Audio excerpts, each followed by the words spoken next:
Hi, this is Greg Maddox, and you're listening to Out of Left Field on the Grueling Truth Network.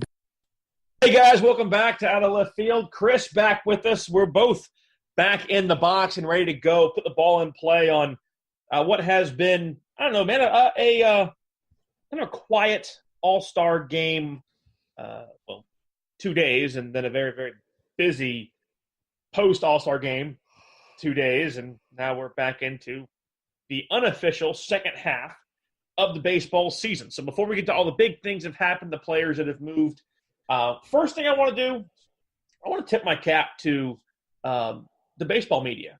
We knew that Machado was going to move.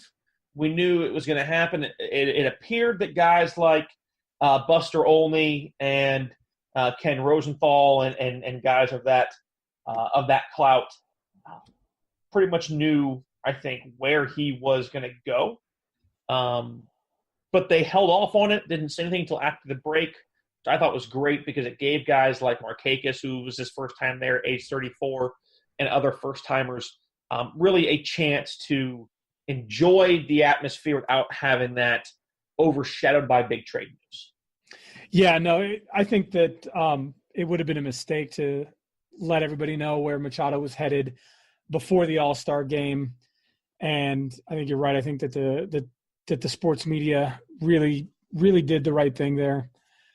The other thing that I was excited about in this All-Star game, besides looking at the outfield lineup for the National League, which included names like Kemp and Markakis, which is what you expect to hear in 2008, but exactly, but not in 2018.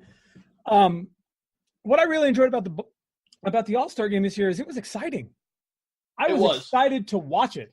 I had fun watching that game. Now, every single run scored, almost every run scored was scored on a home run on the long ball. 10 dingers, 5 per side, yep. It is something that is a little bit, I don't know. It's boring to me. I know what they say. Ladies love the long ball. People love to watch home runs, but I like to watch good offense, and I don't think that hitting shots is necessarily great offense so much as it's poor pitching decisions. So sometimes I didn't really see any that anybody had to go down and get. Right. That first one to Aaron Judge was a meatball. I mean, it was just belt high, sat in the zone. That was what was that DeGrom that gave it up? Yeah, and he missed. Yeah, he missed a tad bit of location. It did not work out well for him there, Cotton. No, it did not. No. But no, I mean, overall, I'm with you. I think it was a good game. Fox figured it out. They figured out what has to happen, and having the mics on guys while they're out in the field playing, it's the best. You know, I'm at this point now. I would love to see it on a catcher, like while they're actually in the middle of the game. You know, and then hear conversation between, you know, the umpire. Granted, go figure, me wanting the umpire thing, but you know, ESPN did the same thing in spring training. I remember a game with the Twins. Logan Morrison had the mic on when he was at first, and he came up to bat and told the catcher and Tim Timmons, say, hey, we're on ESPN. Say hi to your mom. You know, and they're all like saying hi, mom, while they're on the field for, you know. So they found a way to bring the game, you know, bring you even that much closer onto the field, really into that experience. And that, I think, is part of what has made people drawn into. To be honest, I like the selfies thing too. Guys taking selfies at second base. I love that stuff, man. I make the All-Star game fun and allow them to do that sort of stuff. Let them take their phone out on the field. Let them have it. And let them take selfies at second base. I think that is great fun. And well, you remember what happened last year, right? Yeah. Oh, yeah. With Joe West. Yeah, Nelson Cruz walks up and has Yachty take a picture of me and Joe West. How many games was it that he had umpired now? The All-Star game was he's above 5,000 now. Yeah, I think that was 5,000 though. That All-Star game was 5,000.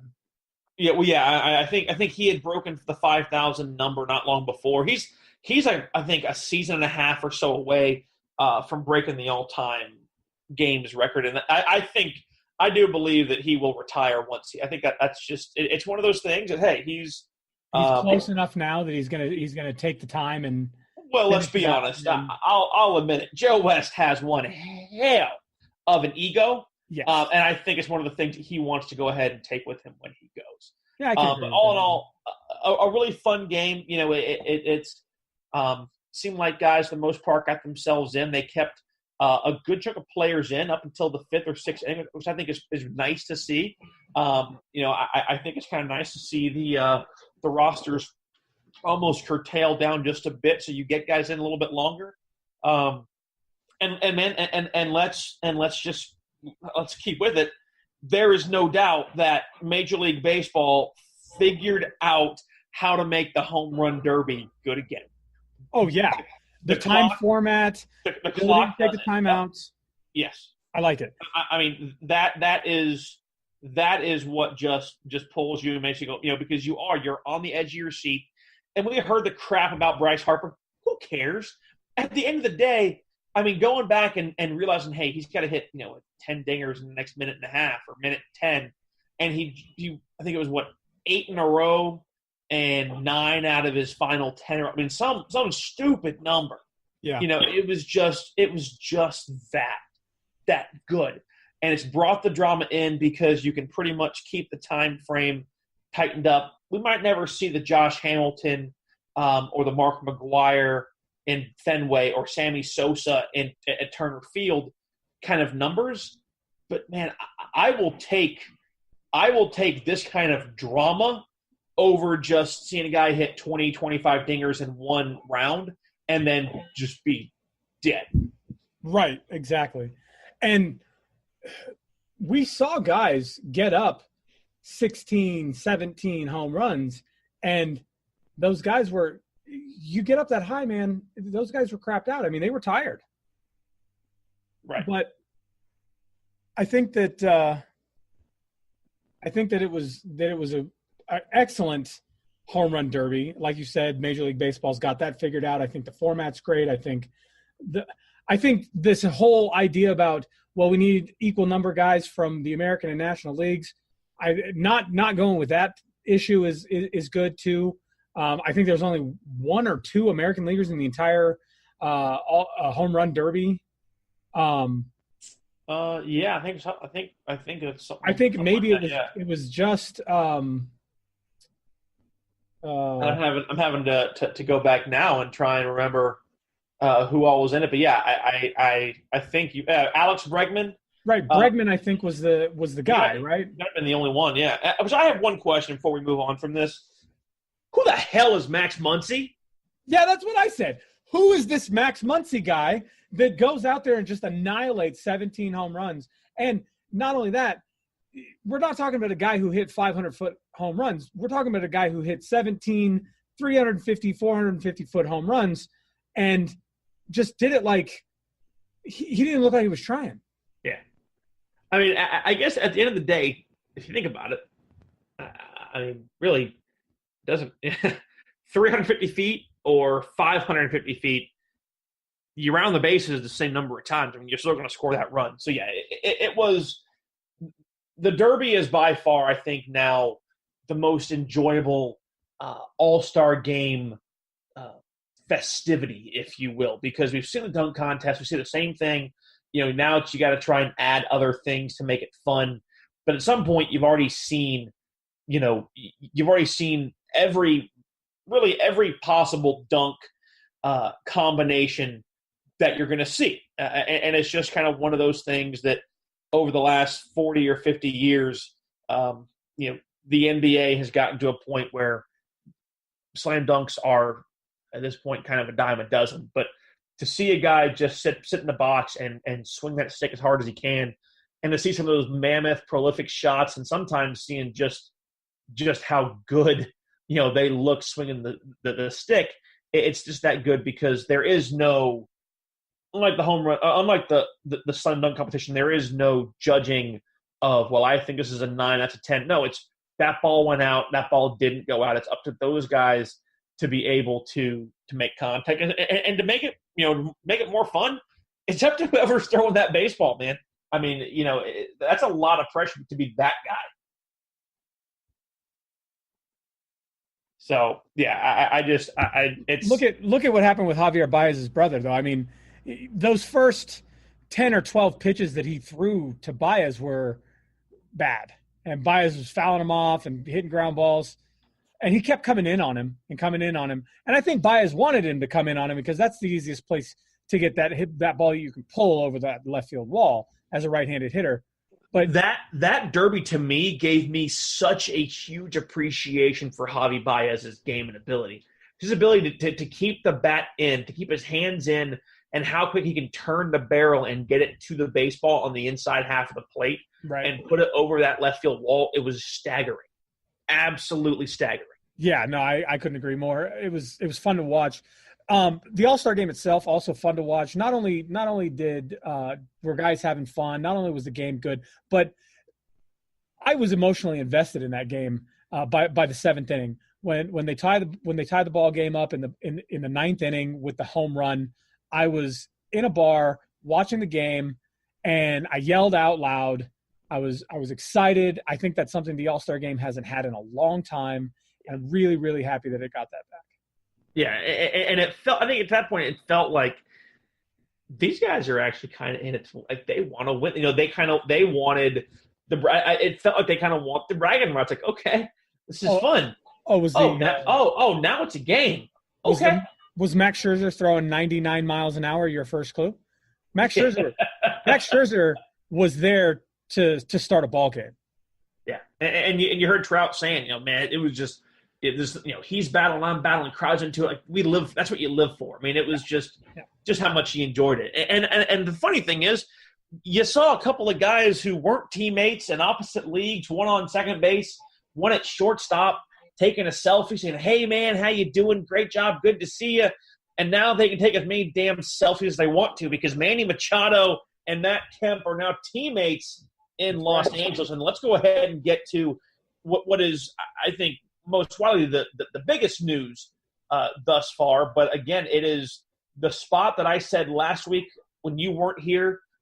You knew my side. We've talked, plenty of times. Even I knew you weren't going to be here, so we already kind of talked a bit, and I told you where I was feeling everything as far as that went. But I thought the Dodgers made the most sense. I felt like it was a place that Machado would be happy long term. Potentially he wants that kind of big city atmosphere, and I think that a spot like that in LA made the most sense for him. They need a bat in that lineup because of the struggles of Cody Bellinger. Obviously you getting Justin Turner back, but without having Seager in the middle hurt you defensively, also hurt you offensively, and Bellinger's struggles have absolutely just been a knife into the Dodgers season. That was a huge move, and I think that dude, is Magic Johnson not like the biggest name right now in LA?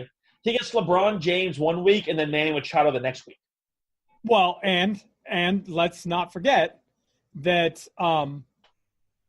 that the moves that are being made in LA, and I like the fact that you bring it up, the moves that are being made in LA are moves that are designed to win championships, both in the NBA and Major League Baseball.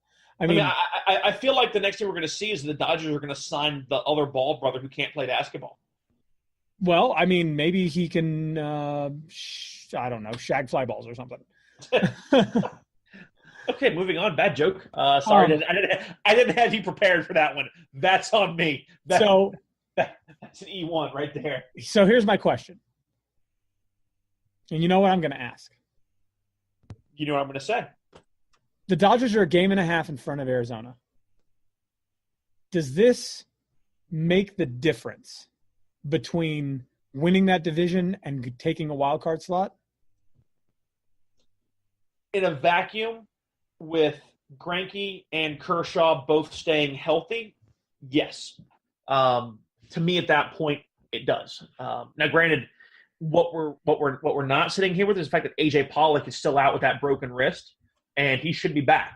And that in and of itself could be a shot in the arm if the Diamondbacks are able to keep it close.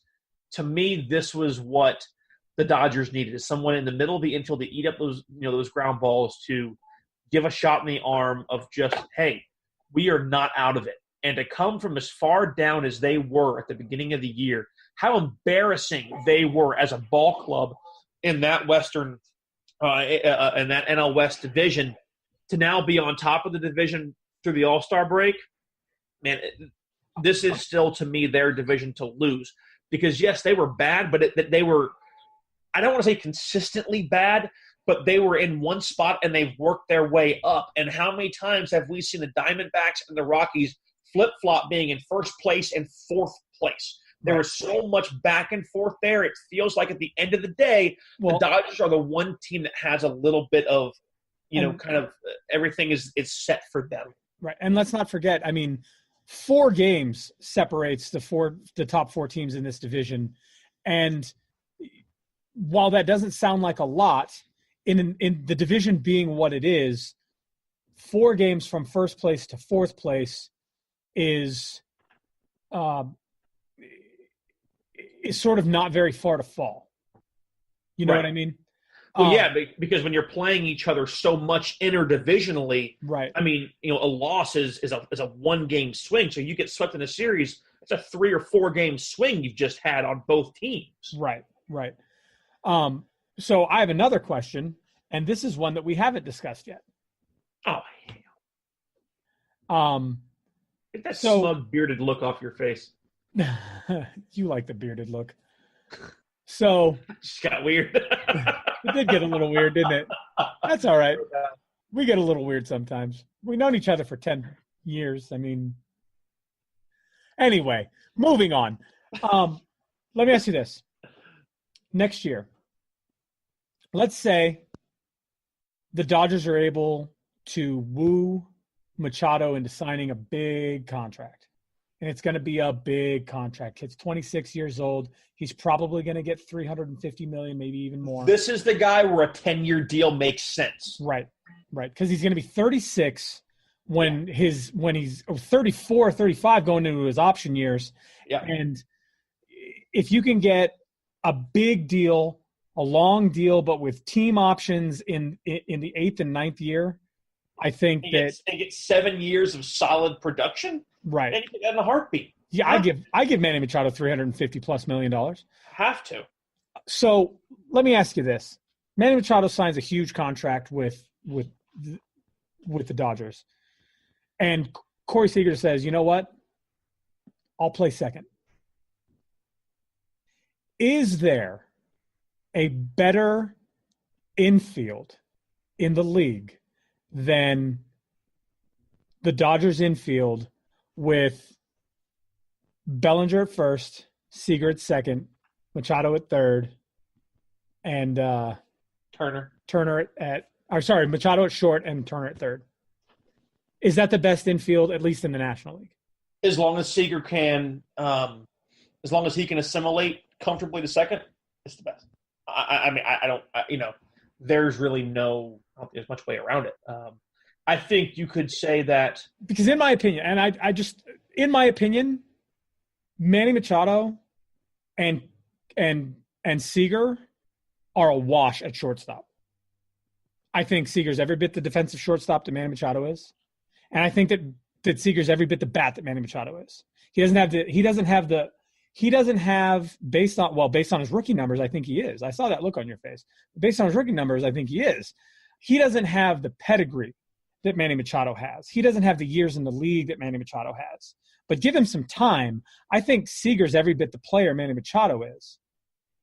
You put the two of them together. If he is, and he cannot have the attitude that Machado has, then he could, by the end of his career, be looked at on par or maybe just above what Machado is. But right now, with the absolutely insane range that Machado has, until I see more from Seager to try and hold these guys to a relatively even plane, I still have to give the edge to Manny. Yeah, well, you have to, because he has the experience, he has the years in the league, and he has more of you've seen more of him, right? So you have, 7 years or more to judge Manny Machado by. You got a phenomenal rookie season, to judge Seager by. And then I wouldn't say he was – I don't know that Seager was struggling, but the injury was certainly affecting his game.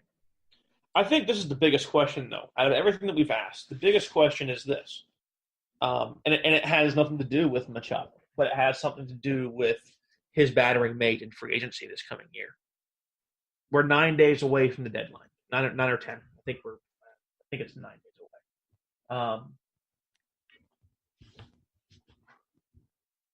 Do the Nationals need to move Bryce Harper? So I've had this conversation. You've had it? I've had this conversation. We've had this conversation. You know my feeling. You know mine. I think that the only way that the Nationals get out of this and get something for Bryce Harper is to trade him. I don't think Bryce Harper stays in Washington no matter how much money Washington offers him, unless it is significantly more than New York. I think New York's going to make a run at him. I don't think that anybody thinks that they're not. And I think that anybody who knows Bryce Harper and knows Bryce Harper's mind, we're talking about a guy who had a Mickey Mantle themed wedding. Bryce Harper wants to be in New York City. He wants to be playing for the New York Yankees. And the only way that the Washington Nationals get anything for what they've invested into Bryce Harper is to dish him before the deadline. Yeah. Unless his wife says, I really like it in D.C. more than New York, and I don't want to be in the Hamptons in that nice part, the city and all that. They're not going to stay in D.C. And I don't know many people who go, no, I want to live in the district. Yeah, it's not pretty. I think going to New York will be a mistake for Harper, and that'll be a long-term discussion for a different time. Career-ending mistake? We're talking about a guy who's in a city that loves him, and he's hitting .214 right now. Yeah. Go to a city where I think what have you done for me lately is – I think it could be. I mean, let's be honest. How well did Randy Johnson fare once he left New York? Yeah. So I don't think he has the mental makeup to handle New York City. I just don't. No, he's too emotional. Way too emotional. Yeah. He'll be in the stands fighting fans. Yeah. So, that in itself will be, a much longer topic for a different day. But speaking of the Big Apple, the Mets have traded Jeurys Familia to the Oakland Athletics, and a team that you and I predicted beginning of the year made some decent signings in guys like Jonathan Lucroy because they were hoping that Lucroy would have a good year and they could dish with the deadline and get something back, are now going to start making moves to acquire guys because, damn it, they have one hell of a shot to make it into the wild card in the American League. They are the team I told you in the AL were my sleeper. I stand by it. I love it. I'm happy from what I've seen from them. They are just that damn good, and they are really, really exciting. And it sucks that they are a team on the West Coast like the Angels who you don't see enough. And because they are so young, no one is giving this team their fair shake, their due, because they don't have a name that make you go, huh. Well, and that's exactly what it is. I mean, I grew up with the A's. I grew up watching the A's. The A's tickets when I was a kid were cheap, and so I went to a lot of A's games. I like the A's. I got to watch the Bash brothers play in the A's. Jose Canseco and Mark McGwire. I got to watch Ricky Henderson play in Oakland. I got to watch your favorite player. Moving on. Mm-hmm. I got to watch Tony La Russa coach in Oakland. I got to watch Rick Honeycutt play in Oakland. Dave Stewart. God, that guy was I was looking at his baseball card. He was such a big boy. Oh my Lord. Which one? Dave Stewart? Rick Honeycutt? Yeah, buddy. Man. Yeah, buddy. Watching Rick Honeycutt on a baseball card or looking at him made me thought I could pitch in the big leagues one day. That's right. He's a big boy. He's still a pretty big boy. But for the Dodgers now, isn't he? He's the pitching coach for the Dodgers. Yeah, but he's I got to watch some big name people roll through Oakland when I was a kid, and I got to watch them win a World Series, 1989 against my Giants. got to and had to. Maybe I mixed those two words up. But I like the A's. And your nose looks all the better for it, by the way. I did break my nose at the Battle of the Bay.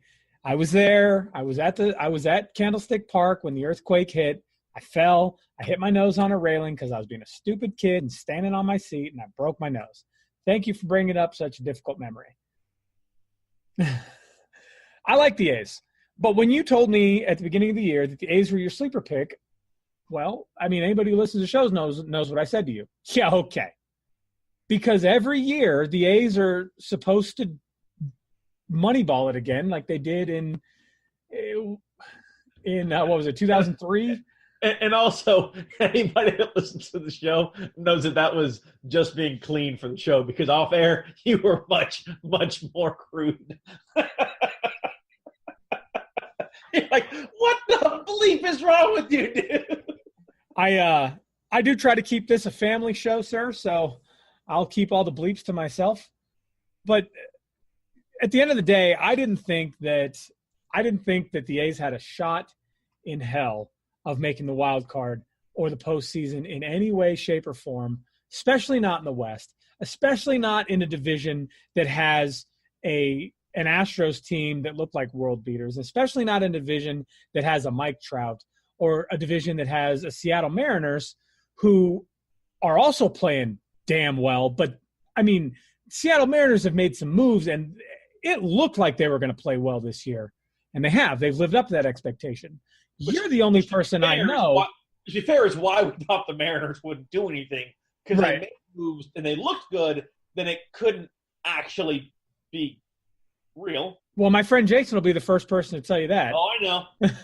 But the Oakland Athletics are not playing like the Oakland Athletics should be playing. They're realistically are not playing like a team that has their roster should be playing. But Piscotty is having a huge year. What's that? Are they the 2018 Twins of last year? They could be. Piscotty's having a monster year. If he continues it, you got to look at him, right? Maybe not MVP, but he's definitely going to be in the Silver Slugger conversation. Jonathan Lucroy, I mean, what did that guy do last year? Yeah, I mean, you look at the guy the guy vetoes a trade to Cleveland the year they go to the World Series, goes to Texas, and then just sat there with an abysmal Rangers team, last year. Yeah. And then, I'm going to try for Oakland. And no one offered him a deal. And we saw just how funky the market was for catchers this past year. And he goes there, and it's like, there you go. Yep. Oh, well, just how funky the market was last year in general. But who is Jonathan Lucroy? Jonathan Lucroy hasn't played like this, I don't know, ever. He's the catcher for Jeurys Familia is who he's going to be. Exactly, which is a big deal because I think that the Jeurys Familia trade is probably going to be something that we're going to look back on and we're going to go, you know what? That was a good idea. That was low-key probably one of the better things that they could have done is pick up a reliever like Jeurys Familia, a guy who's got a 2.88 ERA, right? He's won 4 games this year. He has 17 saves in 40 innings pitched. The guy is doing it and doing it cleanly. He's got 17 saves on a Mets team that I'm not even positive has more than 17 wins. I'd have to look, but the Mets are terrible. No. This is a new statistic. He saved the Mets from having an embarrassing loss. He didn't actually win all 17 games. He just saved it from getting worse. Ah, good. But no, I mean, you're right. He's 4-4 this year. ERA almost 2 runs down from what it was last year at 4.38. And this is a guy who, we've seen kind of the ebbs and flows. He came in a little bit rough his first 2 years, and then, he went at 2.21, a 1.85, and a 2.55 ERA in 14, 15, and 16, respectively, made the All-Star team in 2016. Of course, they go to the World Series in 2015, the year after, 2015, the year that they lost to the Royals. And we're thinking, man, this Mets team has what it's going to take, and then of course everything has fallen off. And it'll be interesting enough to see if Mickey Callaway keeps a job. This has been a couple of these first-time managers have been. I mean, you look at what's happened in New York. You look at what's happened in Washington with Davey Martinez, and they fired Dusty Baker at 95 wins. They're not scared to fire Davey Martinez. But again, this is a great move for them. A chance to go ahead and shore up the back end of that rotation. Really going to be good, and it is really nice to see the A's making moves because they are legitimately a contender team in the American League. Now, am I saying that they have a chance to beat out the Yankees or the Red Sox or the Astros? No. I mean, granted, it's baseball, anything can happen, but they have a chance to really galvanize again that part of California. And especially if the Giants can go on a run and make it interesting, that could be a lot of fun in that part of the state. And another team that also, as we just mentioned, a World Series and making some moves for relievers, the Cleveland Indians have made the move for probably the biggest reliever on the market coming through the trade deadline. That's Brad Hand. So already the two probably biggest names, Machado and Hand, are gone, which I'm interested to see what else will happen, because there are not a ton of huge names that are out there waiting to be had. But, man, grabbing Brad Hand from the Padres, and it sounds so familiar. The Padres have somebody, and they deal them off. We've seen guys like Heath Bell, of course, Upton Brothers, Kimbrel, all these moves that they have made and talent they have acquired, and then it's just we still suck, But here's one thing, though. It's not going well for Brad Hand in Cleveland right now. Guy's got an ERA at 9, a walks and hits per inning pitch of 1, a home runs per 9 of 9. Guy came in, pitched 1 inning, gave up a long ball. I think he'll be all right. Not good, but it's not a great way. I just want to say this: You had that was your fantasy baseball moment because you're like, oh my god, man, that line. I mean, it's just right kicking my fantasy team's butt. I mean, he's got a 3.18 ERA. Right, but the fact I was going to say, what the heck? The fact of the matter is, the guy's got a 3.18 ERA. He's got 24 saves on the year already. He's pitched 45 innings. This is a good thing for a Cleveland team whose relievers are posting a 5+ ERA through the first half of the season right now. So they're the worst bullpen in baseball. And to go from how good – I mean, we saw this begin to happen to the Royals. And, again, Ned Yost is a guy who we'll talk about maybe not having a job next year. But the Royals are the best pen in baseball for 3 or 4 years and slowly began to lose pieces. Guys got hurt. Guys got moved. When the Indians went to the World Series, when they pulled Andrew Miller and they got all these guys, we're like, man, this bullpen is going to be lights out. Then Miller got hurt and hasn't been the same since. And now you're sitting here going, man, they're going to win the Central by default. This move to get some fresh blood in there, and let's be fair, Brad Hand has never played in the American League. He has played American League teams, but he has been a National League guy his whole career, with the Florida, then Miami Marlins, to the Padres, and now to the Tribe. Give him a couple of games to acclimate, but this is something that this ball club needed. The Indians, to me, still need way too many pieces to be viable this year. Obviously, with I think it was Carrasco out. They're going to win that division, but they're going to win it by default. Default, right? I mean, the next best team in the league is Minnesota, who we thought maybe had a shot, but we're talking about a team that's 8.5 games back of Cleveland right now. Yeah, and there's just nobody. I mean, Detroit, the White Sox, Kansas City, these teams. Kansas City, I mean, come on, Kansas City and Baltimore, 2 worst teams in the league, 28 wins apiece. It's the Cleveland Indians division, but only because there's no one else in the division worth talking about. Right. And I think that brings us into not so much the standings, because the standings haven't shifted that much from last week's show when I talked to everybody, and I know you wanted to get in on our power rankings. We're 10 days away from our next one, so we'll hold off on that until we get into to the end of July, and then we'll throw those back out there for you guys. But it is the time where we go ahead and tell and from this point on, we kind of lock in how we see the season ending, wild cards included, and then what we think is going to happen going into the postseason. And again, we'll give you one more time once we actually get everything set. As it sits right now, I think you and I are in agreement that everything is going to stand pat in the American League. Boston is on top. They will finish on top. Right. Cleveland's on top. They will finish on top. Houston is on top. They will finish on top. Unless Seattle or Oakland makes a huge late season run. It would have to be even more, 5 games up, I think, is enough for the Houston Astros at this point. Yeah, to me, it would be more of a collapse on the Astros' part than a run by either of those two ball clubs. Right. The Yankees are going to take the first wild card. It's going to be a toss-up between the Sox and the Yanks. Right. The scary thing is you have the possibility of 2 teams winning 100 games, and one of those teams has a 1-game playoff. Right. You know, it makes you go, well, this is kind of stinks, but it's also really, really exciting. I'm going to tell you right now. I don't know that I can say for sure at this point that Seattle's going to keep that second wild card slot and that Oakland's not going to take it. But that's who I have written down. I have Seattle written down in the second wild card. I think that they can hang on. But I would like to quote something that you said to me earlier today. Oakland's job right now is to just be better than Seattle.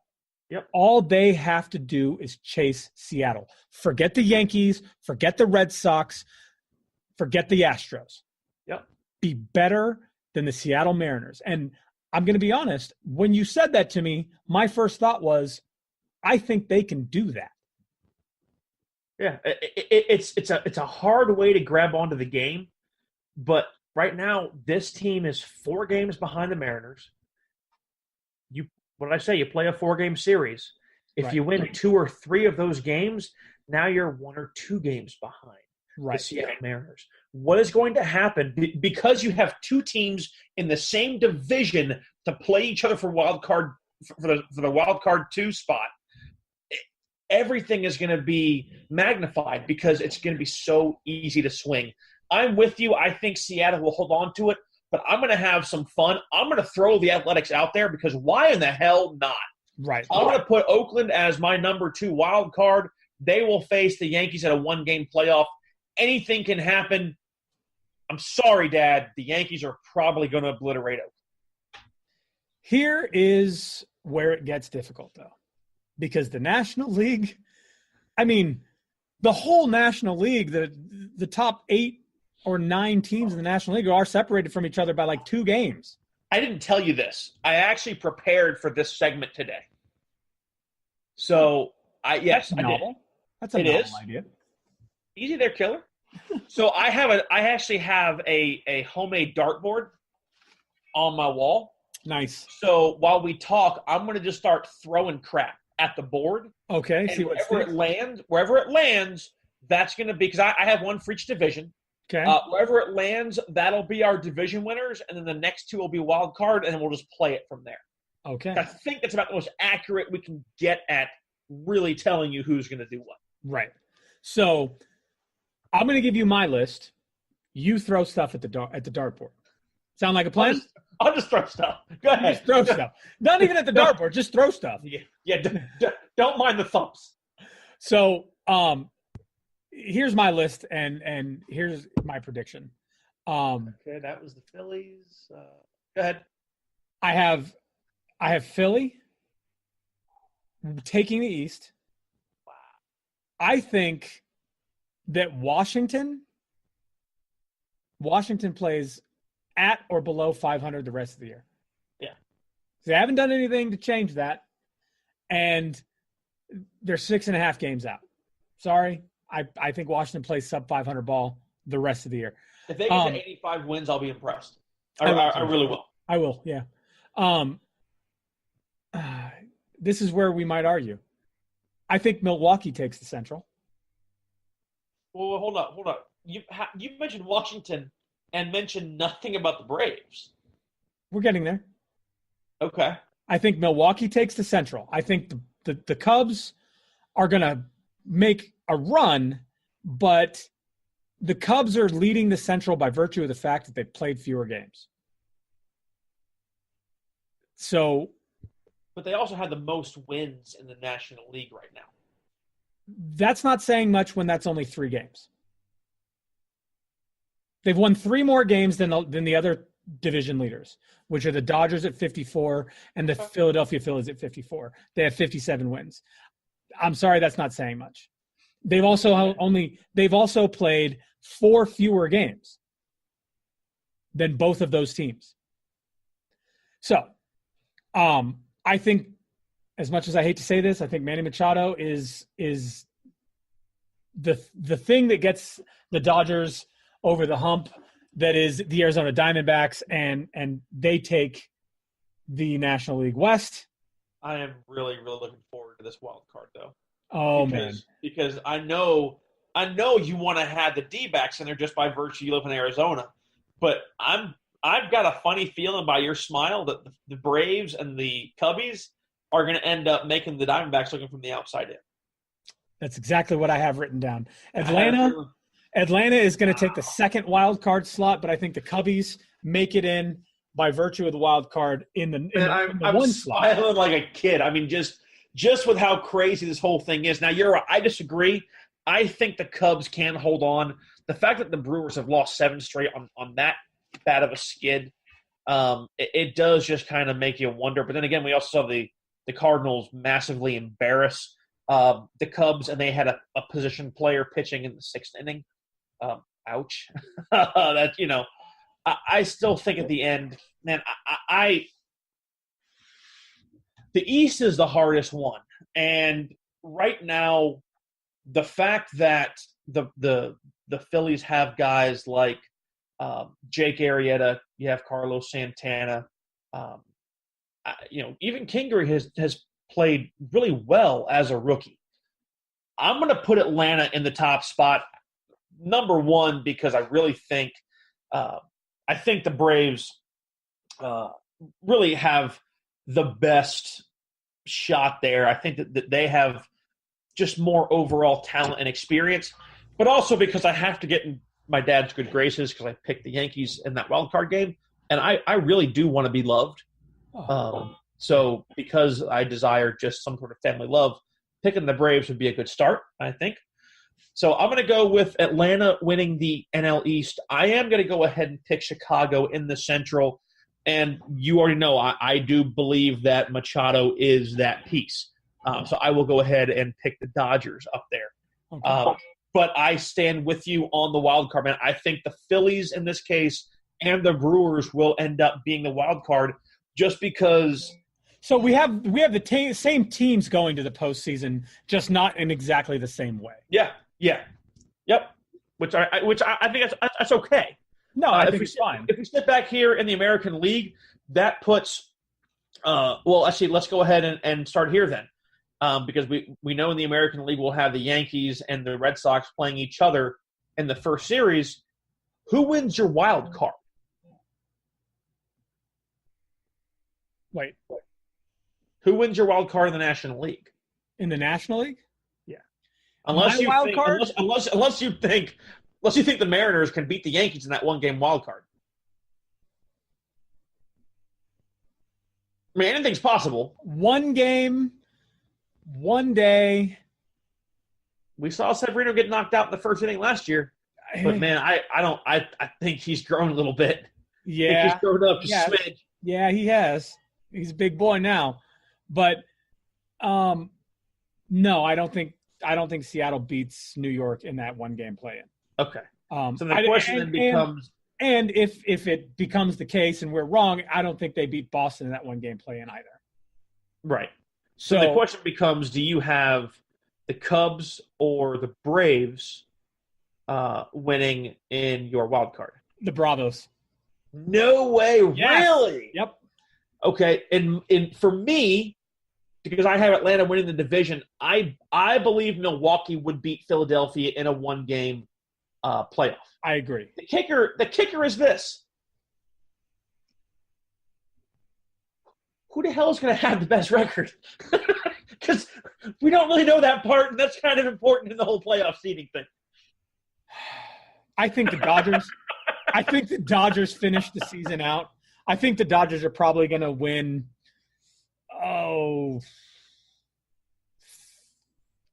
40 more games. So 94? Yeah. I think they're going to win 40 more games, maybe even 42 more games. But remember, we're coming real quick right now to a place where, I mean, the Dodgers only have 65 games left to play. Could we legitimately see tiebreakers come involved here to decide seeding? Maybe. I mean, because don't get me wrong, I don't think that any of the teams that we chose to go to the postseason are going to win more than 95 games. Right. And I don't think that any of them are going to win less than 89 games.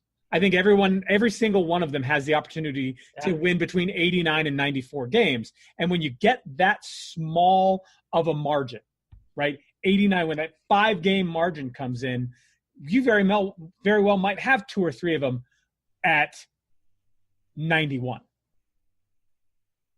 Which, how much fun would that be? Yeah. What if baseball was like, you know what? We need to have 1-game playoffs. Oh, Lord. A 163. What if we have divisions that have – what about this? Look at these divisions right now. What if all 3 of those divisions have to have 163s to decide the division winner? And then that 163 goes ahead and sets the wild card as well. Because it's not outside the realm of possibility that Arizona and the Diamondbacks are both going to win 40 games going forward from now. It could be. I mean, it's – all right, so you're going to say the Dodgers, and I'm inclined to agree. I think that Machado is good enough for 1 or 2 additional wins. Yeah. So I'm good with the Dodgers being the number 1. But that to me then puts the Braves number 2, which I guess doesn't matter really. I had the Braves number 2. I would have the Cubs number 3, which would put the Brewers and the Dodgers head to head, and the Braves and the Cubbies head to head. Which I tell you what, because there is so much. I don't say math, but so many things we've got to try and figure out. We've got our playoff team set. Right. We've got our playoff choices set.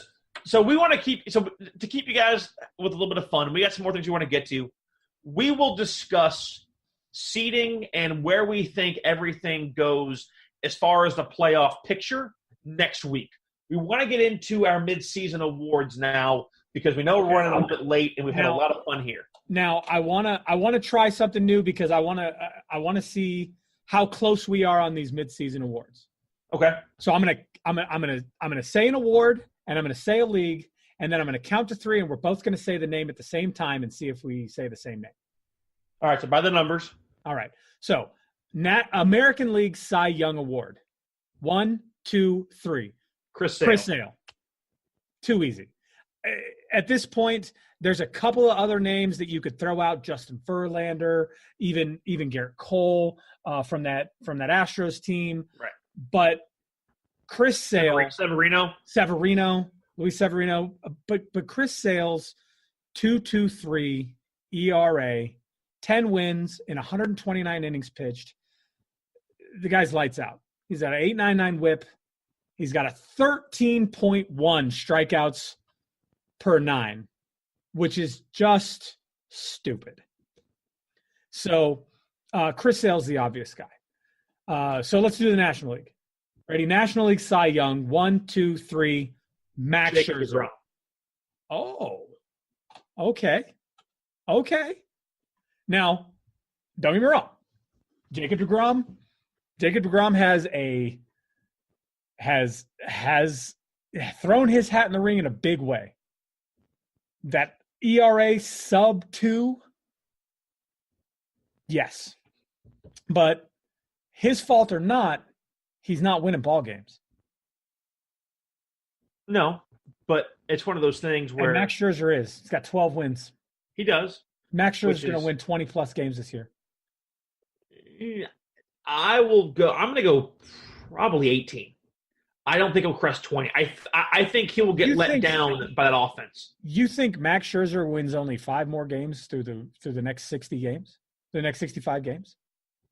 How many more starts does he have? How many starts does he have now? Let's see. Normally we look at 32, 30 to 32. He's got 20 starts. So if he starts 32 games, he'll have 12 more starts. So 12 more? 5 games? Guy's 12-5 in 20 starts. So he's got decisions in 18 starts out of 20. I'll give you 19. I don't think he'll hit 20. I think he breaks 20. I think he's a 20-game winner this year. I think, and again, like I said, I think it's the team that lets him down, not him. Right. But no, you're right. But I mean, come on, man. A 1.68 ERA. He's given up 23 earned runs, 90 total hits. He has 149 strikeouts, 30 walks. I mean, you look at DeGrom's numbers. Even his WHIP is a .973. Well, right now, Max Scherzer is a .899. We're talking still less than 1. Yeah. They're almost identical. He allows just over 6.5 hits per 9 innings, 1/2 homer. So he gives up 1 homer every 18 innings, 2.2 walks per 9, a 10.9. You think that 13 for Sale is good? DeGrom's 11 strikeouts per 9, and he strikes out roughly 5 batters for every 1 that he walks. Right. And so to show you how close this is, Max Scherzer's given up less than 6 hits per 9, 1 home run per 9. So he's half a home run ahead of him per 9 innings. The guy's got a 12-2 strikeouts per 9 and is striking out nearly 5.5 for every 1 walk that he allows. Guys, Max Scherzer's only given up 36 earned runs on the year, only 15 dingers on the year, and he's got 182 strikeouts. Okay, but you're saying 15 dingers. I told you DeGrom has given up 7 dingers. Right. 23 earned runs. Right. He's given up we're talking about he's given up 13 more earned runs and 8 more home runs. So nearly half of the earned runs that he's given up have been single pitch placement mistakes. Now, granted, let's keep this in mind. DeGrom has pitched in 19 games and is at 123 innings. That could be the one thing that guys look at because I think he did miss a couple of starts early on in the year. And if the numbers stay close between him and Scherzer, that could be the difference. But that's not – now I'm going to give you a little piece of ammunition here. That's not bad. He's got innings, 120 what? 123.1. 123. So Scherzer started one game more than him. He's pitched in 20 games, and he's at 134 innings pitched. So he's gone – so we're saying he's gone 11 more innings. So he's gone a little bit deeper, but not much. Maybe a quarter of an inning per game deeper. Again, what's going to happen here with DeGrom is what happened to Votto last year.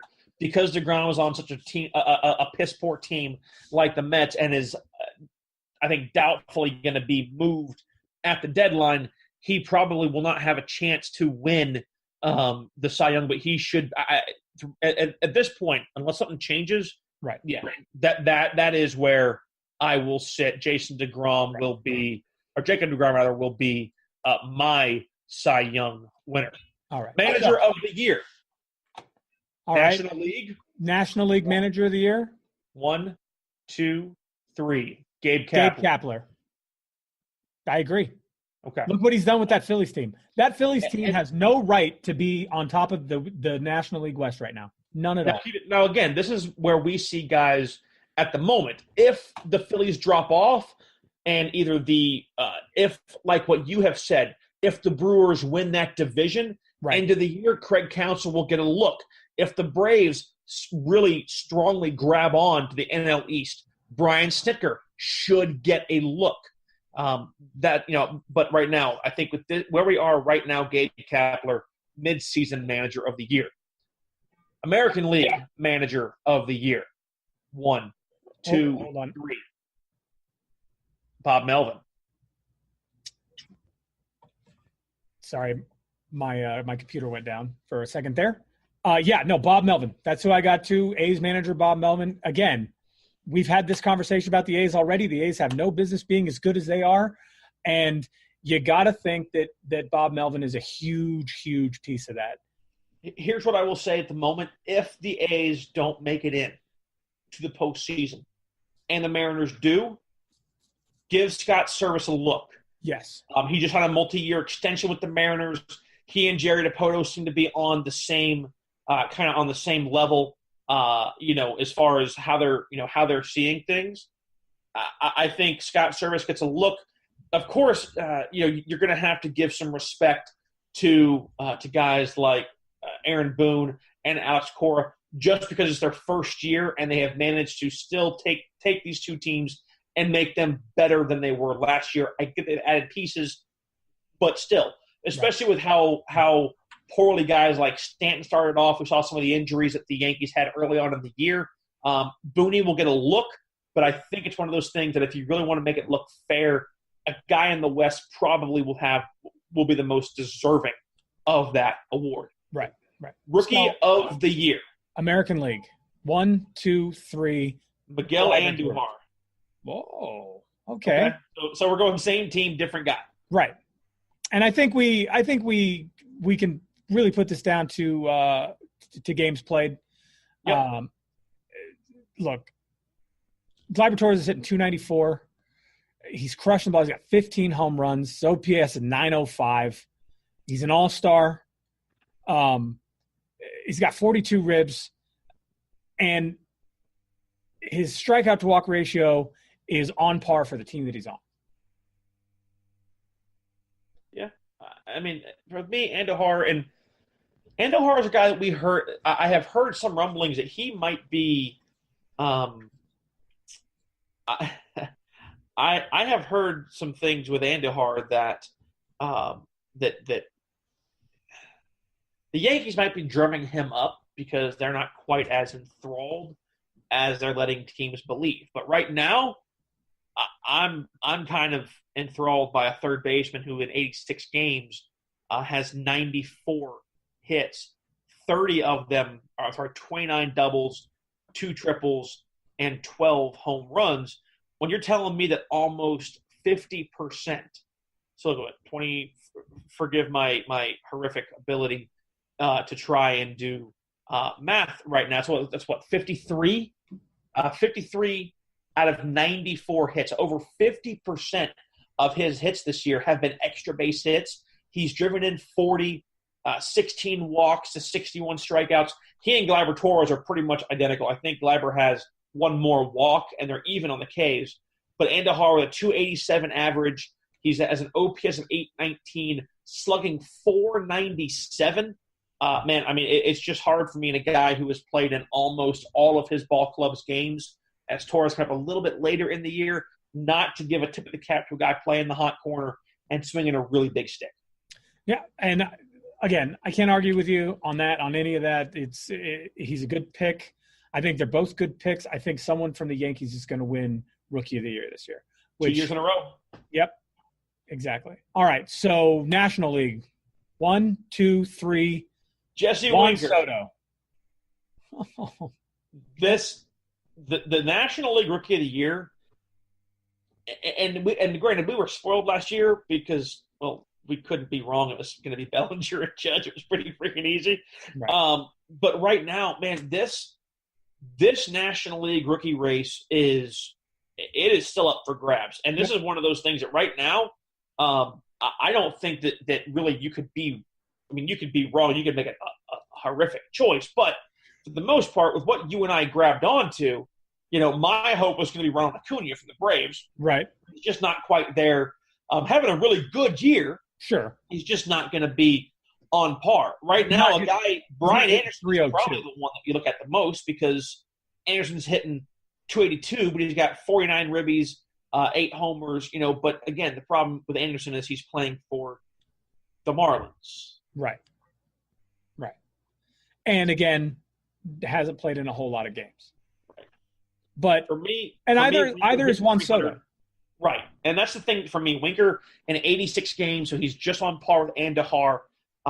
81 hits. He's got 16 doubles, 7 home runs. He's driven in 43, but he's hitting 300, slugging 437. But what really got me, 48 walks to 44 strikeouts. His on-base percentage is 108 points higher than his average. He's a 408 on base, and he's hitting 300. That just, for me, for a rookie to be that patient at the plate, a guy who is not a power guy but is getting himself on base and being useful, to a Reds team who, since they fired Brian Price, are playing above 500 baseball at 40 and 38, that's why I had to tip my cap to him. Sure. And Juan Soto's numbers look very similar, albeit in less games. But a guy's hitting 302. His on-base percentage at 413. He's on base all the time. And he's slugging 531. So he's hitting the ball out of the ballpark, too. Homeboy's got some pop, man. Yeah. He's got some 10 dingers, 30 ribbies, a couple stolen bags. And his walk-to-strikeout ratio is not as good as Winker's, but Soto is why they can afford to lose Bryce Harper. Right. Mark my words, he is why they can afford to make the move. All right, so here we are. American League most valuable player. 1, 2, 3, Mookie Betts. And I want to say either Didi Gregorius or Altuve, and man, I hope that they make a run for it. But right now, Gregorius is too up and down, up and down, up and down. He's hot and cold. Right. Right now, you're talking about Mookie Betts is hitting 354 with an on-base almost 100 points higher. He's got an OPS of 1126. It is ridiculous. I have created players on MLB The Show that are not hitting as good as Mookie Betts right now. And, oh, by the way, Mookie Betts has 23 home runs, which is only 1 fewer than his total for last year. The funniest thing to me was I think last year the Red Sox as a ball club had 0 grand slams. I think there were something like 8 or 10 before the All-Star break this year. Like, that's just stupid. And how about this? You want to talk about extra base hits? He has 108 hits. Mookie Betts has 108 hits. 23 of them are home runs. 25 of them are doubles. And 3 of them are triples. So 51. So 51 extra base hits out of 108 total hits. Wow. The guy is doing it. Yeah. He is doing it. I think that if he continues what he's doing right now and he doesn't finish with the MVP, you will – I said it before last year, but I'll say it again. Something's wrong. Something is wrong with the MVP voting if Mookie Betts continues this pace and doesn't win the MVP. Agreed. This will be the harder one. Sure. And this is because no one has really made a case. Yeah. All right. Ready? There's a couple of guys you can go with. Yeah. One, 2, 3. Nolan Arenado. Wow. Nolan Arenado. All right. I'll just make a quick case for Freddie Freeman. Freddie Freeman has 116 hits. 16 of those are long balls. 26 of them are doubles. 3 of them are triples. We're almost at that 50-50 ratio for hits and extra base hits. Guy's hitting 316 with an on base of 405, slugging 534 with an OPS of 939. And the reason that I think you can make the bigger case for him is right now they're on top of their division, and the Rockies are so up and down. Getting there. I'm sorry. They're right there and are definitely a playoff contender. The Rockies, we just don't know from series to series.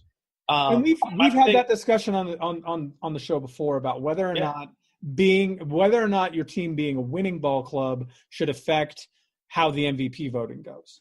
But I say that more in this point because you know my stance on that. Right. Because they're going to be so similar. I think that's why you could probably give the nod to Freeman. And I told you that Freddie Freeman is the person who's going to will his ball club right to the postseason. Right now, you got Arenado with 110 hits, 21 doubles, 2 triples, 25 long balls. So that's putting him at 48 extra base hits. He's driven in 72, snagged 2 bags, been caught once, walked 49 times, struck out 72. Not shabby. Definitely, I mean, not the worst thing. Trevor Story in fewer, or just about 20 more at-bats is 104 strikeouts. But Arenado with a 316 average, on base at 398. But here's the important thing, though, man. Those 48 extra base hits has him at a 603, slugging a 1.001 OPS. That's big. That's big. That's huge. Yeah. So, I mean, he is about 80 points higher than Trevor Store's OPS, who is at 912. They are the only 2 Rockies 900 or above in the OPS right now. So they have the capability. Like I said, right now, Arenado is probably just kind of an underappreciated guy just because of where he's been. But again, I mean, he's a 4 consecutive time All-Star from 15 up until this year. 3 times Silver Slugger, won the Gold Glove in his last 4 seasons from 2014 to last year. Likely will get it again this year. Probably will win a Silver Slugger again this year. Finished 4th in MVP last year. He's been top 10 in MVP the last 3 seasons. Definitely we will see that again.